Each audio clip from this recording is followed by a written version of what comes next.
Bonjour à tous et bienvenue sur l'Argus. Aujourd'hui nous sommes à Londres et plus précisément au studio de design de Nissan Europe qui célèbre cette année son 20e anniversaire. Pour l'occasion, le constructeur japonais a dévoilé son tout nouveau concept car électrique et sportif baptisé Nissan Concept 2023. Je vous propose d'aller découvrir les locaux de ce studio de design, berceau des incontournables Nissan Juke et Qashqai, et de découvrir l'envers du décor de la conception de ces modèles phares. C'est parti! Pour concevoir une nouvelle voiture, les équipes du studio de design de Nissan commencent par élaborer des croquis physiques. Pour cela, les designers partent d'une empreinte et de certains paramètres techniques, souvent en s'inspirant de ce qui a déjà été fait par le passé. Armés d'une tablette graphique, ils commencent donc à dessiner leur maquette à travers des dizaines de croquis exploratoires et le caractère esthétique du véhicule commence à prendre forme. Ces croquis sont produits dans des vues de profil, de 3/4 avant et arrière, dans le but de guider le processus de conception qui en découlera.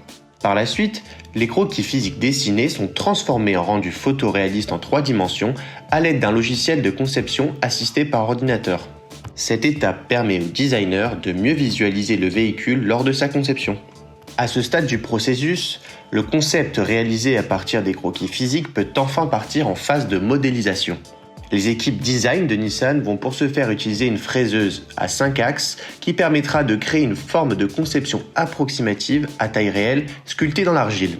C'est donc ici que le concept va prendre vie pour la première fois. Guidés par les designers, les modeleurs prennent ensuite en charge le développement du modèle dans l'argile pour interpréter les détails les plus complexes du design. Les propriétés malléables de l'argile permettent en effet aux modeleurs et aux concepteurs d'expérimenter plusieurs lignes et surfaces pour le véhicule, tout en offrant la possibilité d'affiner les formes et de les retravailler jusqu'à ce qu'elles ressemblent aux caractéristiques physiques du concept désiré. Le modèle en argile sera par la suite enveloppé dans du vinyle pour imiter l'effet de la peinture, ce qui permettra aux concepteurs d'évaluer les lignes et les proportions du modèle et de découvrir comment ces surfaces reflètent la lumière naturelle. À partir des informations obtenues grâce à la création du modèle physique grandeur nature, l'argile est ensuite scannée en 3 dimensions et transformée en image numérique.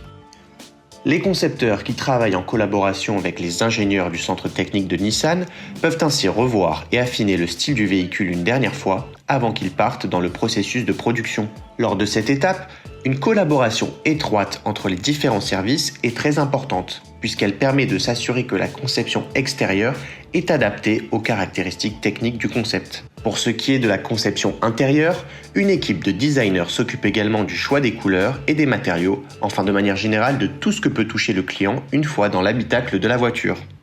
Avant de s'engager dans le processus de production, le véhicule est examiné par les équipes de Nissan qui vérifient la conception intérieure et extérieure de la voiture à l'aide de la réalité virtuelle.